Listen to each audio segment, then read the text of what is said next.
Olá pessoal, aqui quem fala é o Olive Clayton e hoje a gente vai ver lógica de programação. Bom, hoje a gente vai ver um assunto muito importante para você que quer se tornar um programador. A lógica ela é essencial para um programador porque é ela que vai definir como que você vai resolver o problema. Então assim, a gente tem que pensar logicamente na melhor forma para resolver esse problema. Então vamos dar uma olhada com mais detalhes no que é a lógica de programação. Bom pessoal, vamos ver aqui então a lógica de programação. Aqui está um mind map resumido do que é a lógica de programação. Então para a gente entender melhor, a gente vai ver aqui o que é a lógica. Então a gente tem que entender o que é a lógica. Então a gente tem 3 pontos aqui, que é o conceito da lógica, a lógica no cotidiano e a lógica na programação. Então vamos ver aqui com mais detalhes. Então o que é a lógica, né? A lógica, ela trata da elaboração do pensamento. Então a gente pensa em muitas coisas, né? Então é a gente fazer essa elaboração do pensamento, mas também é a arte de pensar corretamente. Então se a gente tem um problema, a gente tentar pensar na solução desse problema, né? Pensar corretamente até solucionar esse problema. Por quê? Porque a nossa mente ela funciona desordenadamente, né? A gente pensa em muitas coisas desordenado, assim. Então a gente tem que ordenar nossa mente para tentar solucionar aquele problema. Então por isso que a lógica ensina a colocar ordem no pensamento. Então uma parte importante da lógica é o estudo de erro. Então a gente comete erros, mas esses erros são propositais, assim, para ver se vai dar certo ou não, né? Vamos dizer que é um teste, assim. A gente faz uns testes e se caso der errado, a gente não repete ele, né? A gente não faz de novo o mesmo erro. A gente tenta fazer uma forma diferente, assim, para não cometer o mesmo erro 2 vezes. Então isso é chamado de estudo do erro, né? Então a gente comete o erro para não repetir ele novamente. E aí a lógica no cotidiano, né, significa que a gente, de acordo com a gente vai ganhando mais experiência, a gente vai ganhando mais expertise, né, sobre o assunto, assim. Então a gente, pela experiência, a gente sabe que tal coisa não vai dar certo ou que tal coisa vai dar certo. E isso é baseado na experiência da pessoa, né? Por exemplo, teve um post aí de um cara que ele levou, 25 anos, né, de experiência para consertar um navio, né? E aí um cara contratou ele, né, para ele consertar um problema no navio, e aí ele deu umas 3 batidas com o martelo no navio e solucionou o problema. E aí o cara não quis pagar ele porque ele cobrou um valor bem alto e não quis pagar ele porque, poxa, foi muito rápido, assim, 10 minutos. Mas o cara, ele tinha experiência, então ele levou 25 anos para saber onde tinha que bater com o martelo para resolver aquele problema que ele tinha no navio imenso, né? Então não foi 10 minutos, foi 25 anos. Então ele está cobrando o valor que ele pediu pelos 25 anos que ele tinha de experiência para resolver aquele problema, né? Então, esse lado empírico, né, que é o lado da experiência, é a lógica no cotidiano, né, que a gente vai ganhando com essa experiência. E agora, exatamente na lógica da programação, né? Na programação, a gente adquire, né, um conjunto de técnicas para a gente resolver o problema, para a gente atingir aquele objetivo, né? E aí a gente tem que seguir uma sequência, né? A gente deve seguir uma sequência de instruções de acordo com as regras, com as normas, para a gente conseguir realizar aquela ação, né? Então, assim, a gente instrui o computador para fazer o que a gente quer, assim. Então, a gente tem que detalhar, né, de uma forma bem simples, para que o computador entenda o que a gente quer que ele faça para a gente, né? Então ele tem que seguir uma sequência lógica, né, que é chamado de programa, né, ou sistema, né? E aí, na aula anterior a gente viu, né? Então a gente viu esses 3 pontos aqui, ó. E aí aqui, ó, a gente tem um conceito de algoritmo, que é muito importante, que a gente viu na aula passada. Uma aula de algoritmo que eu vou deixar em algum canto dessa tela aqui para vocês verem. Então, o algoritmo ele é muito importante para você desenvolver a lógica, né? O que é um algoritmo? O algoritmo é um passo a passo, né? Uma instrução, uma receita do bolo, né? Para você resolver um determinado problema, né? Então, você tem que entender o conceito, né? O algoritmo é uma sequência finita de passos que visa resolver um determinado problema, né? E aí eu tenho aqui, ó, no material que eu vou disponibilizar para vocês, tem a aula aqui, beleza? Então, se vocês quiserem assistir a aula sobre algoritmos, vocês podem assistir por aqui, beleza? E aí, dentro dele tem um fluxograma. Eu vou estar explicando para vocês aqui meio rapidinho, e aí só para vocês entenderem, tá? Então tem o fluxograma, que é a parte de gráfica, né, do problema, a gente constrói graficamente. O pseudocódigo, que é a parte que a gente é mais parecida com o programa mesmo, na hora de for programar assim. Mas ainda ele é chamado de Portugal, que é uma linguagem mais parecido com a nossa linguagem, mas tem semelhança com a organização do programa, né? Que aí a gente utiliza esse software Visual G para a gente desenvolver essa linguagem, né, esse pseudocódigo. Então, se você não nunca programou na vida e tal, eu sugiro que você comece pelo Visual G, né? Eu vou deixar também aqui um link para vocês assistirem algumas aulas sobre Visual G, tá? E aí para vocês desenvolverem essa técnica de começar a pensar logicamente, beleza? E aí a gente tem conceito de tipo de dados, né? Os dados, eles... eu tenho um conjunto de dados, ele pode ser número, né? Esse número ele pode ser um inteiro, pode ser um real, pode ser uma letra, né? Que é caractere, string, né? Então a gente tem diferentes tipos de dados, e entender esses dados é importante. O conceito de variável e constante, né? Variável é uma coisa que muda constantemente, né? E na programação, a variável é uma alocação na memória para um determinado dado, né? Então a gente reserva um espaço na memória para guardar um dado, né? E a constante também, né? A constante é uma variável, né? Reserva um espaço na memória, mas ele é constante, ele não muda o valor dele, né? E temos os operadores, né? Sem os operadores a gente não consegue fazer. São os operadores aritméticos de soma, subtração, né? Multiplicação, operadores de relacionais, né? Para a gente tomar decisões. Tipo, eu quero comparar uma coisa com a outra, então eu posso falar, tal coisa, a nota 1 é maior ou menor que a nota 2, ou a nota 1, a média da nota é maior que tal coisa. Então esse maior, menor, igual, isso são os operadores relacionais. Bom, continuando aqui, a gente tem a tabela verdade. Essa tabela verdade, ela é um assunto específico da lógica de programação, né? Que a gente utiliza para a gente tomar decisões, né? Então o computador, né? Ele, por trás dele, ele roda só 0 e 1, né? Então esse 0 e 1 que roda se chama número binário, né? Então o computador, ele entende através de número binário. E assim, a linguagem que a gente utiliza é uma linguagem alto nível, né? Uma linguagem que é mais parecida com a nossa linguagem mesmo, né? O que a gente fala, assim, com o que a gente fala. Senão a gente tinha que programar em 0 e 1. Imagina a gente programar em 0 e 1. Isso seria horrível, ninguém ia conseguir fazer. E a gente...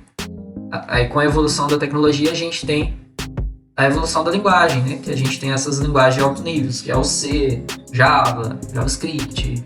Então tem várias linguagens, né? Para a gente conseguir programar um site, conseguir fazer um programa, desktop, mobile, né? E a gente tem que entender essa tabela verdade, que também faz parte, né? Para a gente começar a entender sobre lógica de programação. Então tem um conceito de proposição. O que é uma proposição? Proposição é uma sentença, né, que pode ser classificada em verdadeiro ou falso. Então, eu tenho uma sentença e ela pode ser duas coisas, verdadeiro ou falso. E ela toda proposição ela tem um valor de verdade, né, que é verdadeiro ou falso. E ela combinada, ela pode ter resultados diferentes, beleza? Vou passar isso. E aí, beleza. Voltando aqui, a gente tem uma tabela aqui, ó, que ela é muito importante para vocês entenderem esse lance de proposição, tá? Então temos aqui a proposição de negação, que é esse símbolo aqui, e um till, né, que não é verdade. Ele significa que não é verdade. Então, quando eu tenho um till do lado da proposição, quer dizer que eu estou negando aquela proposição, né? Conectivo de conjunção, né, o famoso e. Então, eu comparo uma coisa, só tenho duas coisas para escolher. Você quer o chocolate e o sorvete. Então, o chocolate e o sorvete quer dizer que você quer os dois, entendeu? Na hora que você responder assim ou não, você não tem escolha, você vai ter que pegar os dois. Então, você quer o chocolate e o sorvete? Se você responder sim, quer dizer que você quer os dois, né? Se você responder não, você quer dizer que você não quer os dois. Não é a mesma coisa que eu usar o ou, né? O conectivo de disjunção, que é você quer o chocolate ou o sorvete. Então você tem que escolher um dos dois, o chocolate ou o sorvete, né? E aí, simbolizando ele, significa dessa forma: um circunflexo é o e, e um circunflexo virado assim é o ou, beleza? A implicação: se então, se isso acontecer, então isso implica que vai acontecer tal coisa, né?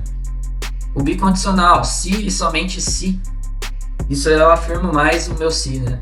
Se e somente se isso acontecer, vai acontecer tal coisa, né? Então, e a disjunção exclusiva, o ou exclusivo, né?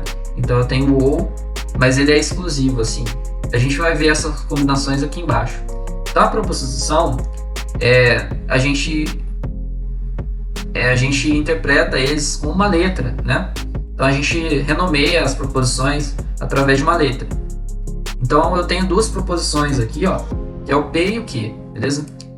E aqui está a minha tabela verdade. Essa aqui é a minha tabela verdade. E eu vou usar essas combinações de P e Q, tá? Pra gente ver mais ou menos como funciona essa tabela verdade, tá?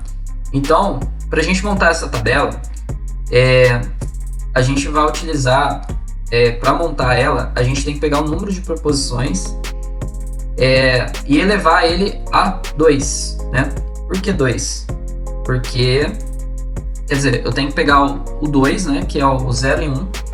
Então o computador ele entende 0 e 1, o número binário. 0 e 1, verdadeiro ou falso? 0 e 1. Então 2, eu tenho que fazer uma exponenciação da quantidade de proposições que eu vou utilizar. Nesse caso eu estou utilizando o P e o Q, que é duas proposições. Então eu pego 2 elevado a 2, né? Vai dar 2 elevado a 2 dá 4. Então eu tenho que fazer 4 linhas. Ó. Se observar, tem 4 linhas aqui. Para eu poder montar minha tabela verdade, né? E utilizar o que a gente viu aqui em cima. O e ou o não, né? O se, somente se e o implica. Beleza? Então vamos lá. Para a gente montar... Então se tivesse 3 proposições, eu tinha que elevar a 3. Que vai dar 8, né? 4 proposições... 2 elevado a 4 dá 16. Então, 2 elevado a 4 dá 16, né? Então, tinha que fazer 16 linhas aqui, beleza? Então, para a gente entender, esse primeiro aqui a gente vai colocar verdadeiro, falso, verdadeiro e falso, beleza? Por quê? Porque a gente só tem 4 linhas, né? E a gente... Na primeira coluna, a gente coloca assim, verdadeiro, falso, falso. Se tivesse mais linhas, a gente ia continuar, verdadeiro, falso, até o final da linha. Na segunda coluna a gente vai colocar verdadeiro, verdadeiro, falso, falso. Beleza? Por quê? Porque a gente tem que repetir elas 2 vezes. E se tivesse uma terceira coluna, né? Porque aqui, ó, essa primeira coluna é 2 elevado a 0, tá? A primeira coluna... Opa, peraí que tá lá em cima.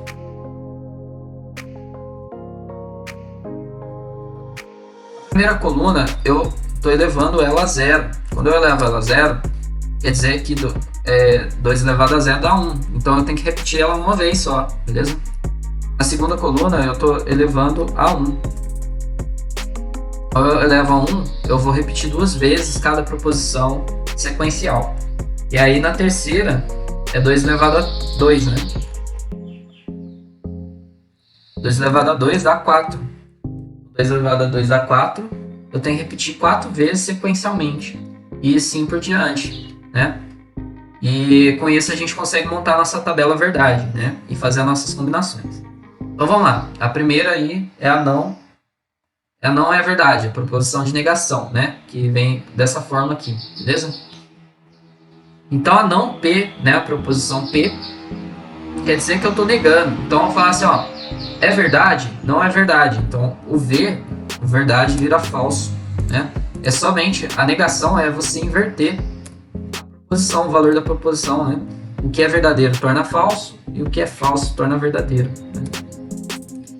Então é só isso. Você inverter, ok?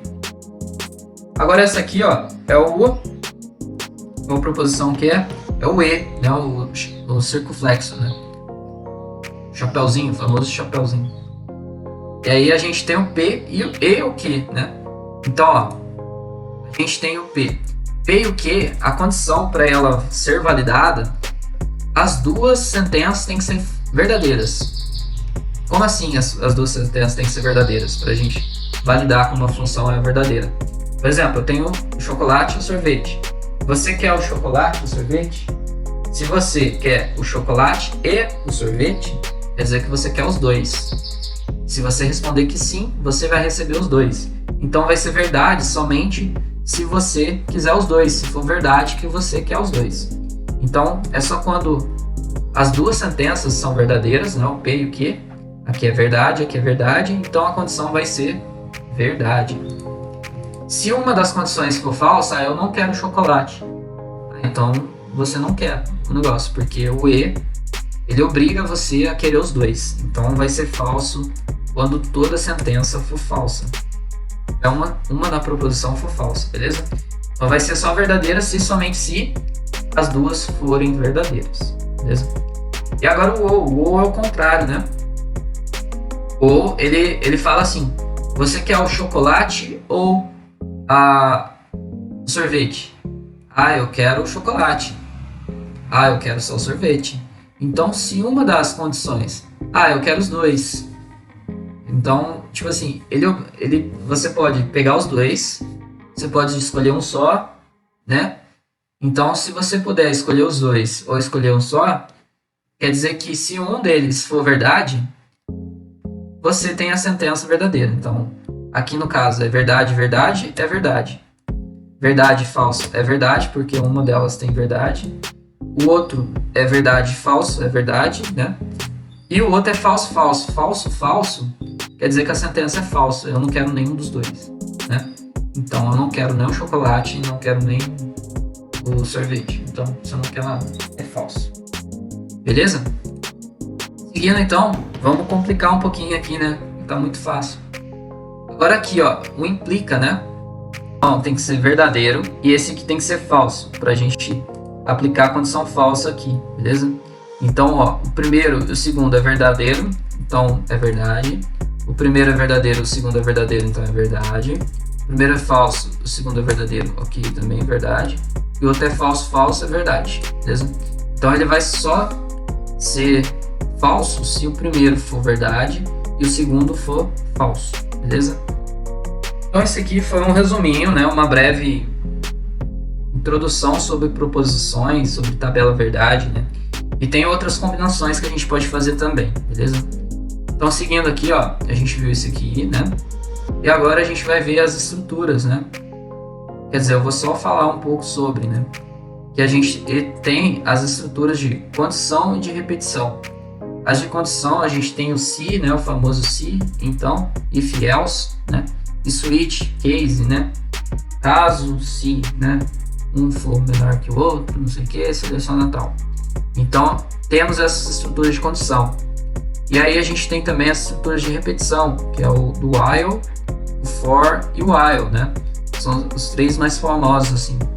E a gente vai ver aulas sobre isso mais para frente, beleza? Sobre estruturas de condições, detalhadas sobre cada um, e estruturas de repetição também detalhadas para cada um, beleza? E, continuando, a gente tem os conceitos, né? Alguns conceitos importantes, que a gente vai ver também para frente, que é de função, né? O que é uma função, vetores, né? O que são vetores, matrizes, o que são matrizes, né? E programação orientada a objeto. Tudo isso me ajuda a entender mais a lógica de programação, né? A construir uma lógica para a gente resolver um problema na programação, né? Para a gente desenvolver essa lógica. Então, por hoje é só isso, né? E é isso aí. Então, pessoal, se você gostou desse vídeo, curta aqui, compartilhe, se inscreva no meu canal aqui. E em breve vão ter mais assuntos, mais conteúdos sobre a tecnologia em si, sobre a lógica de programação, sobre muitos conceitos sobre a tecnologia. Por hoje é só isso e até a próxima.